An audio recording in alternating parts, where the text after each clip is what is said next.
right, like what I said before, we want to take a look at what is happening in Syria. A week after Donald Trump says that he wants to pull out U.S. troops from Syria, it was like a dream come true for some of the U.S. soldiers that have been in Syria for quite a long time, battling Assad, battling insurgents, you just name it, that they want to go back home. But maybe, just maybe, this didn't go down too well with some sect of persons which the Russia claims to be responsible, for the chemical attack. After the announcement they were getting set to leave in Doma, there was a chemical attack, and that didn't really go down too well with the U.S. and their allied forces. Assad was fingered that he was the one responsible, and Russia is in collusion with the Assad government. That's why they choose to use chemical weapons to exterminate, chase, overtake, or conquer their enemies in the city of Doma. And immediately that happened, Theresa May stood up with other allied forces to rain bombs on chemical manufacturing company in Syria. And that has come under sharp criticism from some part of UK, while others are like, yeah, thumbs up, Prime Minister. While Macron on his own talked about him wanting Trump not to pull out the U.S. military from Syria. But now they're going to go after this dastardly act that claimed the lives of about 40 people and hundreds injured. What about the bomb that was targeted against Syrian chemical manufacturing company? And what is Russia's take on this? Russia's been like, everybody calm down, don't escalate this. This is just a script. Assad didn't do it, we didn't do it. So what really happened? Who are really behind this? Is it a setup, or are these people really responsible for it? This is like the third or the fourth time chemical weapon has been used in Syrian war, and people aren't finding it funny because it's against the rule of engagement in warfare. With me here in the studio, I have two gentlemen to do analysis on this particular topic. Please join me. Welcome, Honorable Ehi Igariba. Welcome to the show. A political analyst, a businessman, a politician, public affairs commentator, you just name it, is well grounded both on local and international issues. Welcome to the show. Thank you, Wilson. Good afternoon. Good afternoon. And of course, with me here also in the studio, he just took a short break, travel around the globe to go commiserate with Winnie Mandela's family, with the greatest amount of Benin. Well, he's back now to really talk more about this issue. He is a journalist, once a journalist, always a journalist, a businessman, a politician, a political analyst, but international and local politics. It's well grounded. His views and opinion are always on point on topical issues. Please join me. Welcome, Honorable LRSA Idubo. Welcome to the show, sir. Thank you very much. I appreciate your comment. All right. Now, few weeks when Donald Trump came out in the media to say, look, enough is enough. It's time for us to call our boys home.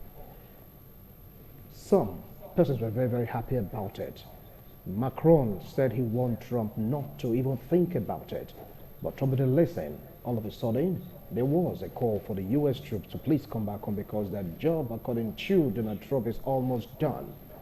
Before you know it, again, it was a chemical attack, and that led to a total change of what Donald Trump intends to do by bringing his lads back home to the U.S. Chemical attack, accusations and counter-accusations, airstrike, chemical plants destroyed. Russia's like saying this is a script. Assad said I have nothing to do with it. What's your take on this? Let me start off from you, Ehi Megaiva. What's your take on this, really? Well, Russia can, thank you very much, Wilson. Russia can play all the blame games they can, but the truth remains that gradually they have been edged out of the civilized community of nations because of the stance that they tend to take on global issues, especially when it has to do with belligerent nations and presidents who seem to, be pulling out of globally agreeable trends of events.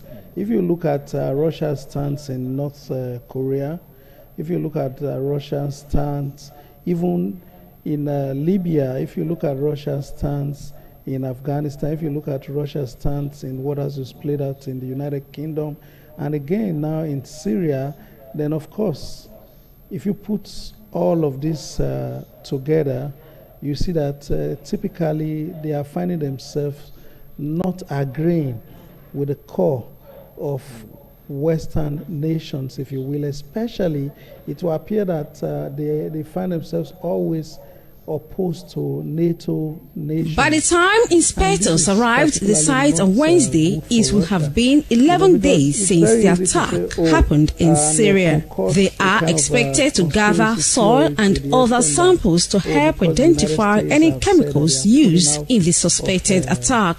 U.S. officials have raised concerns that Russia may have tampered with the site, while inspectors were denied access. Syria and its ally Russia deny responsibility for the attack, with Russia claiming that it was staged. Managed activists on the ground in Syria said the attack killed more than 40 people and injured hundreds from bombing in basements beneath the city. In response to the attack, the US, UK and France in those countries, how come nobody tried to deter them?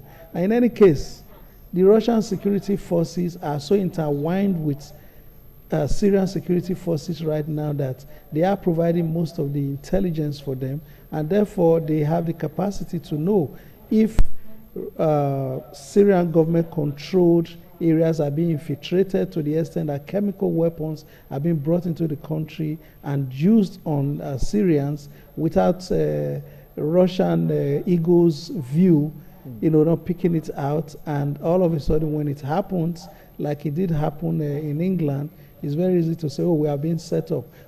Somebody's trying to make us look like a bad country, or they are trying to set up a stage for an attack. So I don't think, for me, Russia isn't making much sense with their stance globally at the moment. All right. They're not making much sense with their stance globally.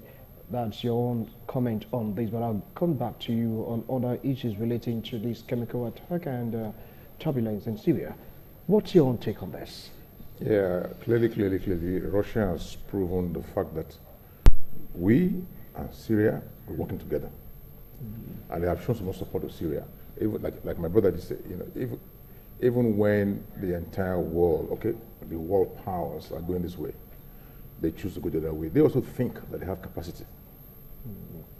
And one thing they have always told themselves, I'm sure we also know too, that America and Russia, they are trying to now decide who owns, Papa's land. And America has always proven to the entire world that they're the strongest nation in the world. Russia agrees with that because Russia still believes that America can also support them various other issues. But having said all of this, Russia cannot clearly claim ignorance whatever is happening in Syria. And Syrian people, the chemical weapon war is not one thing that people are even talking about globally in Syria. With the chemical weapon, that's fine, but what happens after that? Chemical weapon, when I fight here, okay, fine, you have done this. America is going to react to it. The UK, fine, not right. France, okay, not nice. But what happens after? By the time inspectors arrived at the site on Wednesday, it will have been 11 days since the attack happened in Syria. They are expected to gather soil and other samples. It's not a war allowed material, but it's being used severally. Americans are trying to destroy the base in Syria, but even at all of this, because some people believe that this whole thing is political. There must be some reasons for which people are taking these positions. Why? So it's the why that we must look at properly and say, okay, fine, this is the reason for which this group is on this side and this on this side. The inhabitants of Syria have their own position. America, Britain, France, their own position. Russia has a position. Which one now we're going to put together to now say? The Syrians are saying the man must go. But if the man must go, how? Must you wipe up the entire place? And it's one country which I think, no matter how populated Syria is, the number of refugees, Syrian refugees, that's about the highest in the world. They have as much as 5 million people who are refugees and over 7.5 in IDP. I don't think any other country in the world has that. Even Nigeria with the Boko Haram and all that, don't even have that kind of thing. But basically, I think we must look at why do we have all of this playing out now. Why do we have all of these playing out now? Why now? Before we go to that question, why now? Remember, some years ago, when this war really started, it was like ISIS wanted to overrun the Syrian government, even the Allied forces, until Russia stepped in. That was a game changer according to reports. And they have it on good ground that since Putin took his stand, remember, Obama used to be in charge. When Putin came into the scene, there was a total difference in what took place in Syria. And ISIS was almost vanquished. Now, take a look at Russia as a stabilizing factor. And Russia now crying to the world that, look, they are being set up. Do you think there's an element of truth in what Putin is saying? How come, barely a week after Trump made that statement that they want to leave Syria, there was a chemical attack? Okay, for the benefit of hindsight, if you look at how ISIS came about in Syria, they had actually crossed into Syria from Iraq. After Saddam Hussein was taken out, and is it al-Mossad or whatever his name was, who started ISIS in Iraq, and they crossed over to Syria, and at that time, they were just like an insurgent force, nothing too critical. But what gave fuel to it, what made it more aggravated, what made them to take on the government, was as a result of the Arab Spring. When the Arab Spring was going across the Middle East, it settled also in Syria, because they had the same tight situation where a certain family was perpetuating themselves in power. There was no democratic change of government, which was what the Arab Spring was seeking to correct across the Middle East, in most of the countries where they have had either a family sitting tight in government, or where an individual had become a dictator, like in the case of Gaddafi. And therefore, ISIS, under the cover of the uprising, had the Syrian people, because of their desperation to take out the president of Syria at that time, had mixed up with the ISIS people. So in that coloration, it was difficult to separate them, because the intentions were different. For most of the Syrian citizens who were joining in the fight, firstly they had come as rebels. They just wanted to take out their president, Assad, and have a new government, a new democratic government. And why ISIS saw this as a cover to overrun Syria.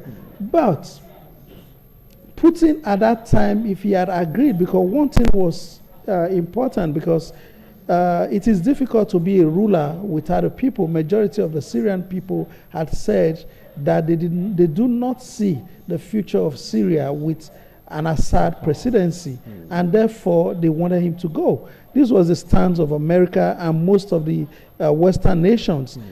But for Russia, that perpetually was vetoing the United Nations, stand on the issue of Assad living a post-war Syria, that has perpetuated, that has kept this war going.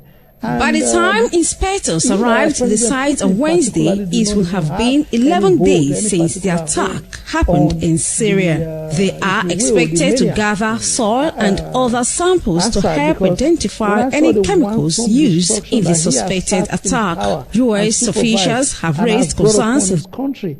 Syria is probably 1,000 years, behind civilization, even if they were to attain stability today. They've destroyed all of the precious historical artifacts and landmarks that Syria is known for, that used to bring in millions of tourists into the country, which was also, besides oil, which was like another mainstay for their economy. All of these things have been wiped out. Their capacity for oil production has been reduced tremendously, and all of their infrastructures broken down and destroyed. And why do you want to continue being a president of a country that's been so wantonly destroyed? Just because Russia has said, don't worry, for as long as it takes the United Nations to order your forceful removal, we will be there to veto it at the United Nations for you. So for me, it's a rather pitiable situation, because I don't know what the gain is for Russia, but I know it's a huge loss for the Syrian people and Assad. All right, a huge loss for the Syrian people and Assad. But the thing is not like saying that since Russia came into the scene, Russia became a game changer. Without the help of Russia, ISIS would have run over Syria. That is a comment of so many persons. At least that would have stopped the war.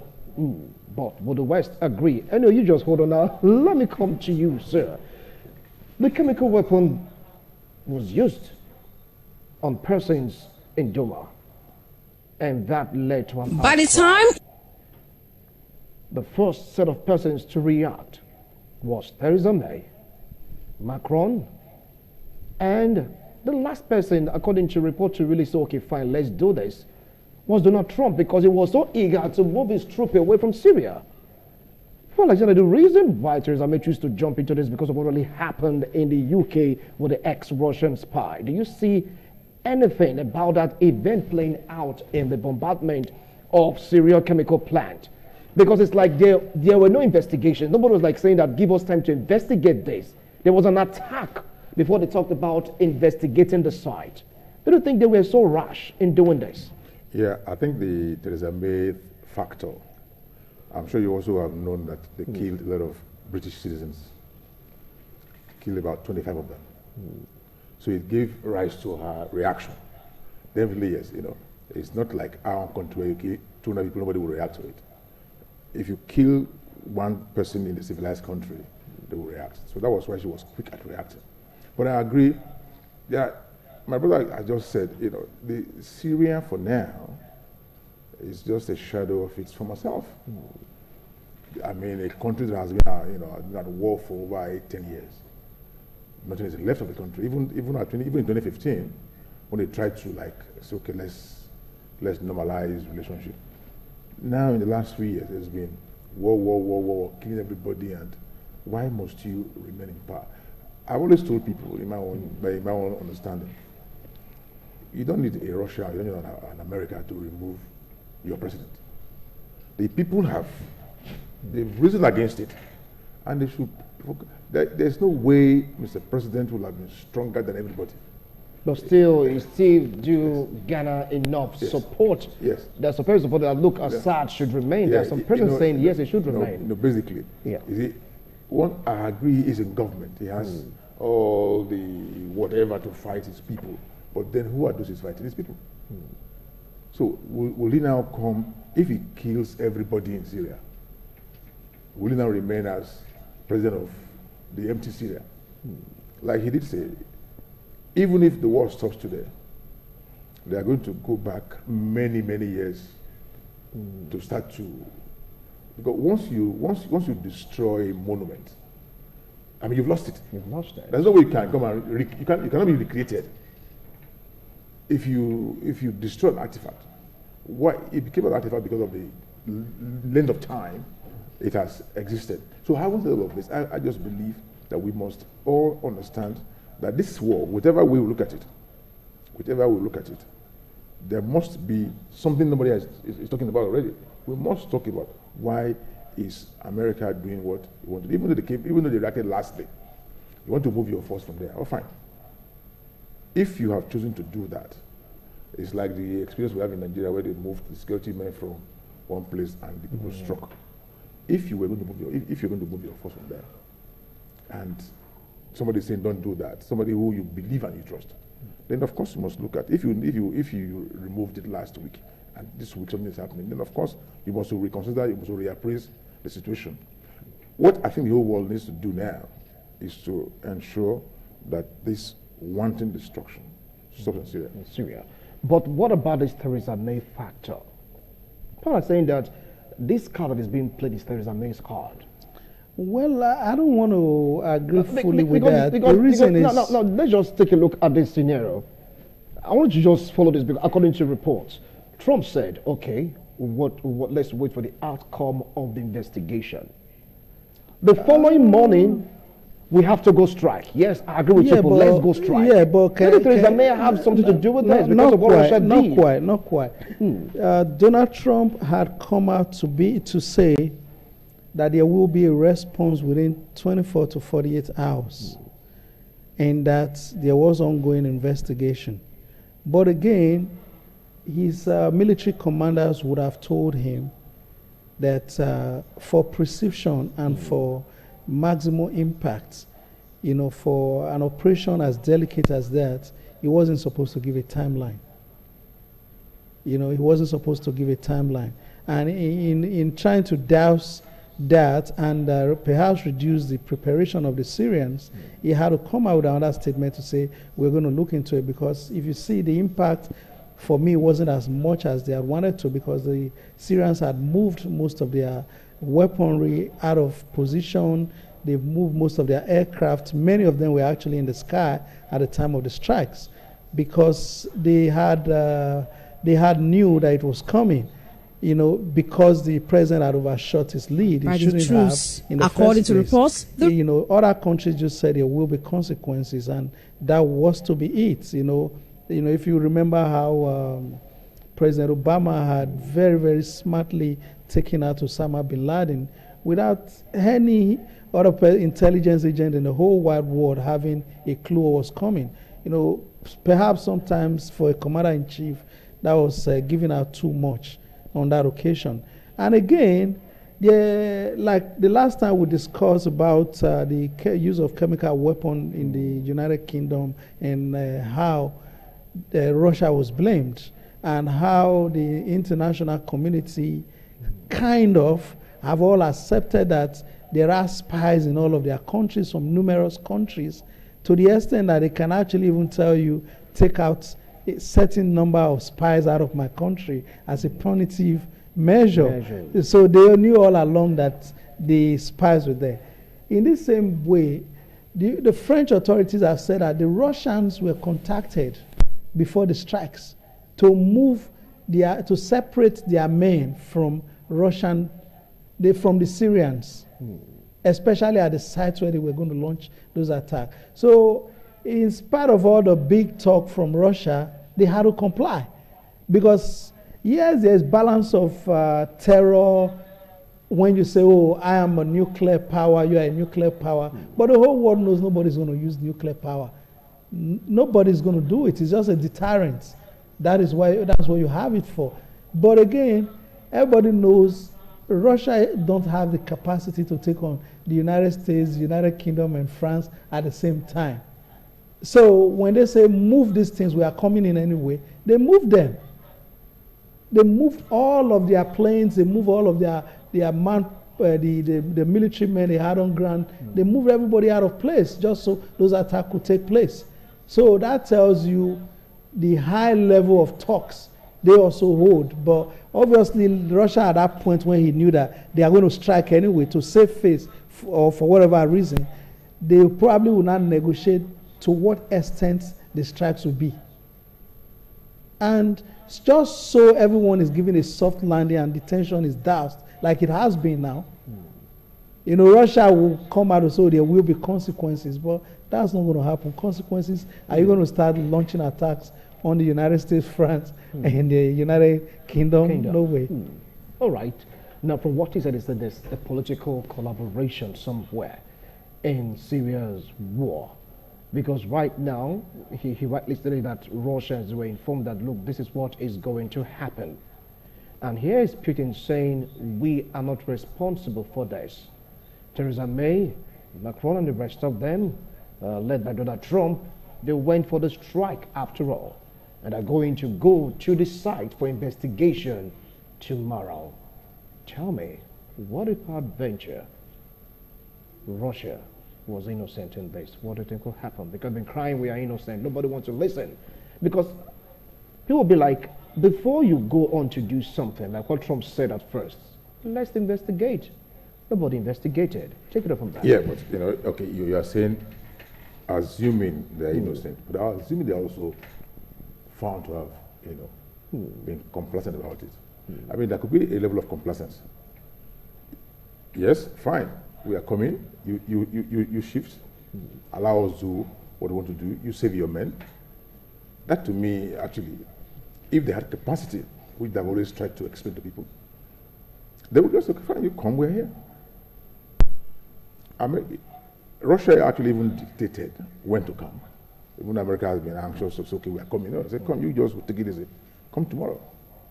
And by the time they come tomorrow, if there were traces that they were involved, they could also have taken away some of those things that can make you discover. By the time inspectors arrived the site on Wednesday, it will have been 11 days since the attack happened in Syria. They are expected to gather soil and other samples to help identify any chemicals used in the suspected attack. U.S. officials have raised concerns that Russia may have tampered with the site, while inspectors were denied access. Syria and its ally Russia deny responsibility for the attack, with Russia claiming that it was staged, managed. Activists on the ground in Syria said the attack killed more than 40 people and injured hundreds from bombing in basements beneath the city. In response to the attack, the US, UK and France carried out targets. It's because they have the support from everywhere. If by tomorrow they investigate and they find that Russia or Iraq was involved in all of this, then it could not be a challenge. Like he did say, there's no way Russia, Iraq, Syria, they cannot take on America, Britain, and France on the one side. So I just believe that to save the world, we should stop all this. Because I foresee a situation where, assuming this, okay, fine, you are fingered and they want to fight back. There could be ripples. If you fight back, somebody says somewhere, someone will sympathize as, okay, let us join. And by the time we all know all of this, it will be one person joining the other, the other one joining the other. Before we don't know it, it will not become a situation whereby all of us will have lost sleep. So I just believe that whatever it is, investigate tomorrow, find out who did what, and maybe at the international level, in the Committee of Countries, just sit down and say, okay, fine, please don't do this anymore. I won't do this. Let's take a middle course and restore Syria to what it should be, and let everybody move on. All right, now tomorrow is just less than 24 hours, right? Do you see the Russia has been fingered, or according to reports, evidence that have been tampered with? Well, for Russia to agree for the United States to come in, most of these chemical hardwares, they're actually movable. And it's difficult, the inspectors, the United Nations inspectors are moving in there to check a particular site where they suspect that there is production of such chemical weapons. But guess what? The reason why the three nations that went in there to strike did not have to investigate first is that this is not the first time during the course of the Syrian crisis that chemical weapons has been used.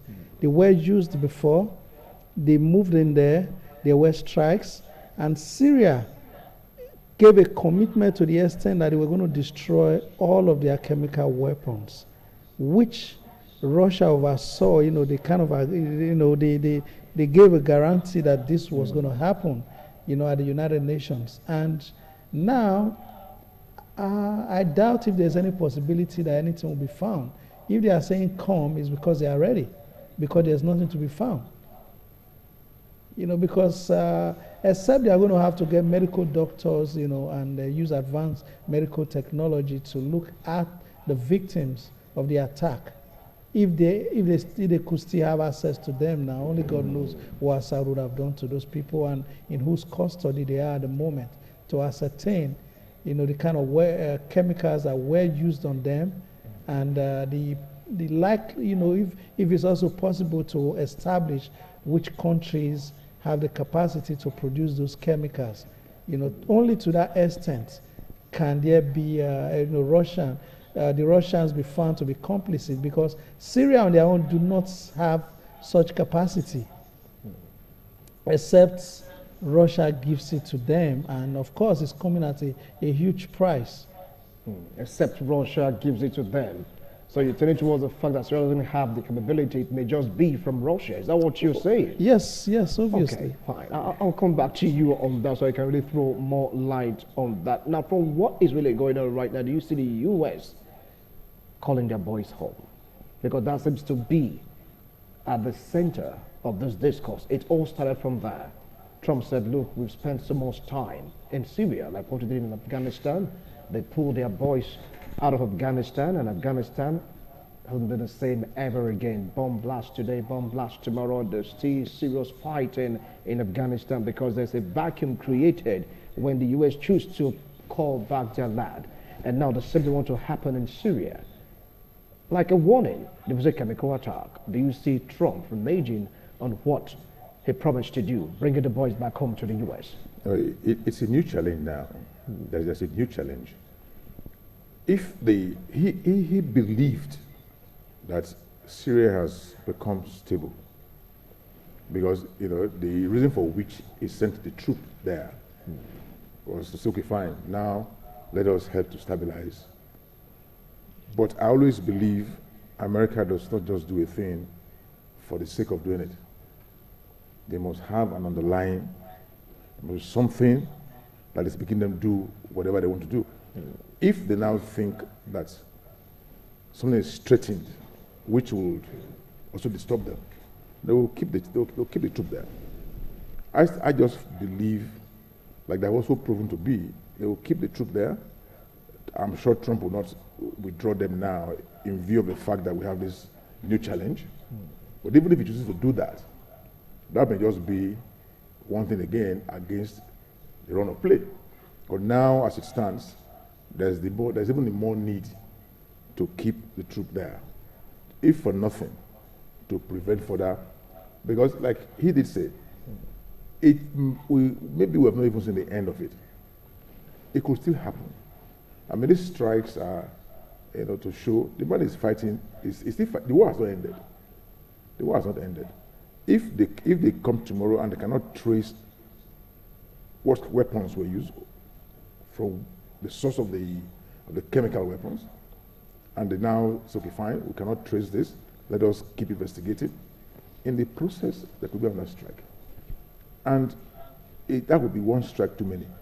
For me, it would be nice for all the other security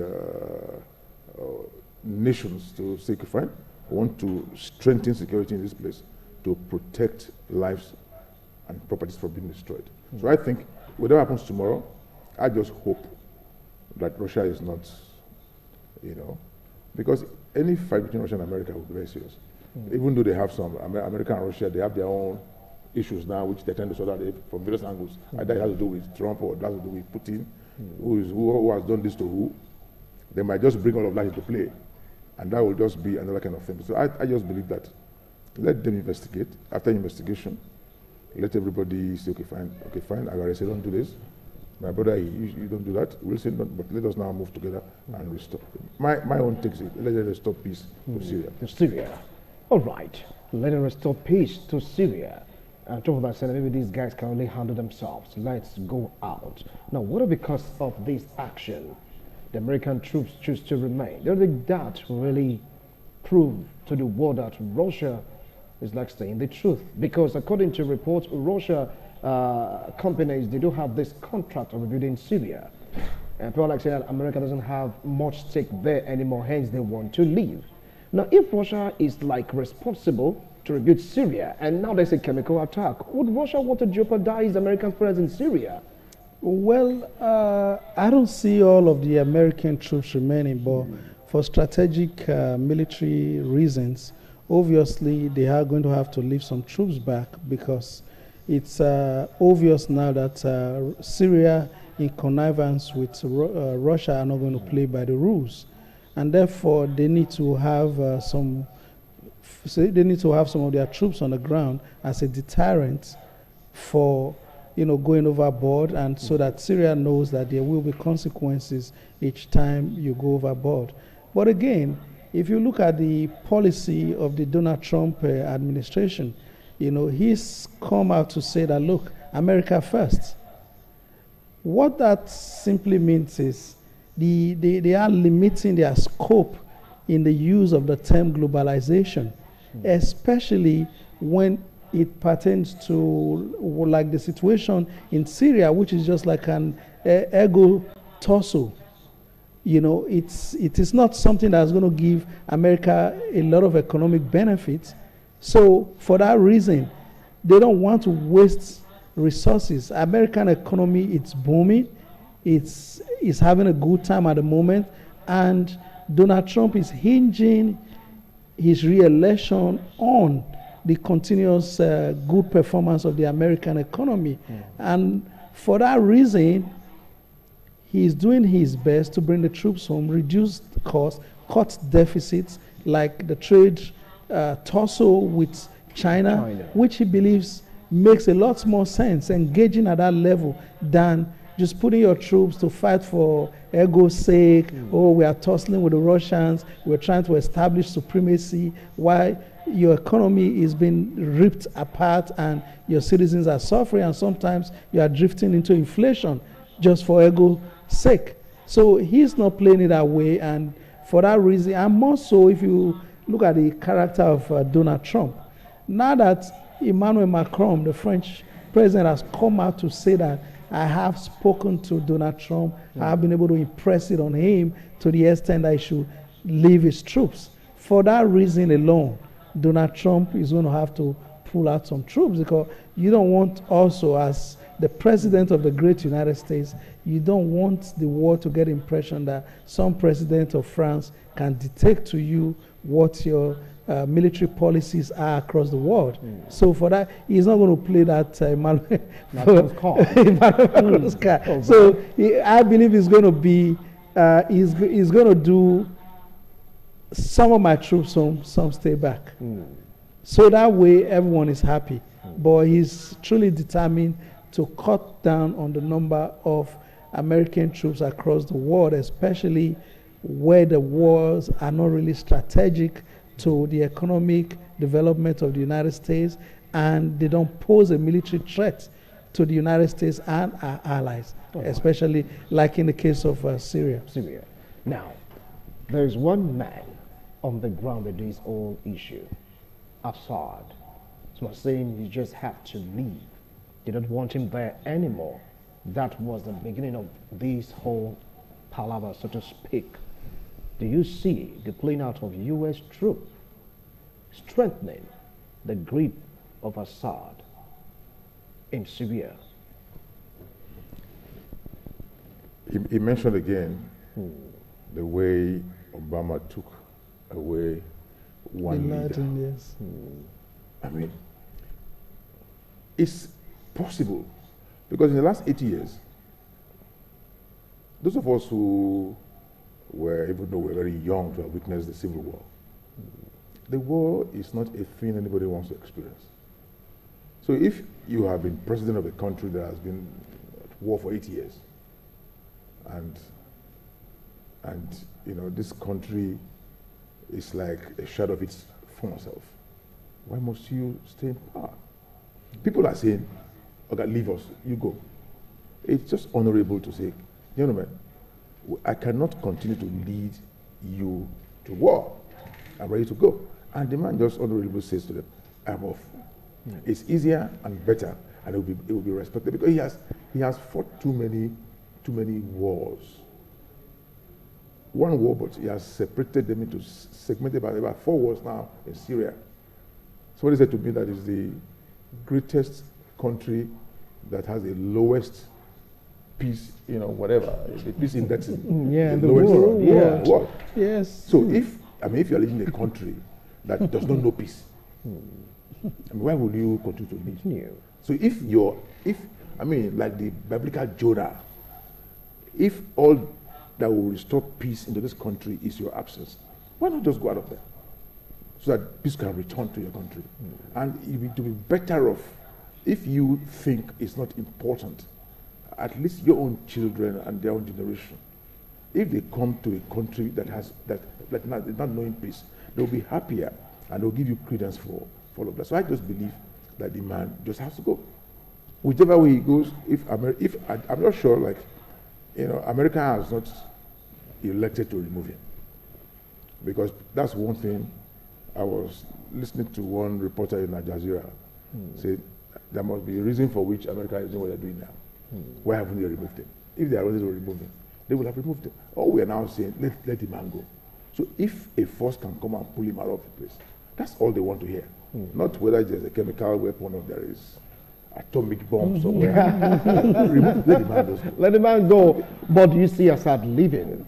To cut a wrap on this discussion, do you see him leaving? From what Honorable said, he said, look, whatever means he wants to go, the man should just leave because of the lowest peace index so far globally, which is a very strong point. But do you see this man leaving? No, you follow that? Because people like saying that it's like NATO is getting tired of all this. Americans are getting tired of it. They want to pull up their troop. Russia is getting stronger in Syria. I mean, it's like African leaders, like the Middle East leaders. We have the same tendency once we have control of political power. Sit-tightism. And even when constitutional power causes us to leave, then we want to rule again by proxy. We never tend to want to retire. We never get fed up of the quest for grabbing power. It's one of the greatest challenges that we have as a people, as Africans, as Asians. Especially the Asians seem to be breaking that now. But for those in the Middle East, it's very sad because that is what brought about the Arab Spring in the first place. Because the only thing constant in life is change. And at what point do you really have enough? Sometimes we are going to have to imbibe some Western cultures where you have presidents of countries who retire from politics altogether as early as in their mid-50s. They are done. They need to face new challenges. They look away. They need to get that deserved rest because they feel that sense of fulfillment. But when you come to the Middle East, you come to Africa, you have people who believe that without them, it's all going to fall apart. And the world wasn't created like that. You were not always there. And so the world, your state, your country will survive without you. God did not make the world in a way that he gave the key to stability and posterity of any nation or state to an individual. Right. So Assad living on its own willingly, voluntarily? No. Because living to where? Good question. Living to where? You say no. I also said any means possible, let this man go. So we want to say that Assad is here to stay. Anyway, that'll be a discussion for another day because our time is up. Okay, fine. I mean, anyway. Our time is up. Our time is up. It's going to be a topic for another day. Will this man leave or is the strongest man ever to where? In that region? Except he dies in power. All right. But he could be killed. Yeah, that's the only way. Thank you. Thank you so much, gentlemen, for coming on today's show. I really appreciate your wonderful analysis. Ours is to report like what we used to say. Join us again next week, Tuesday, for yet another exciting episode of International Forum. Bye for now.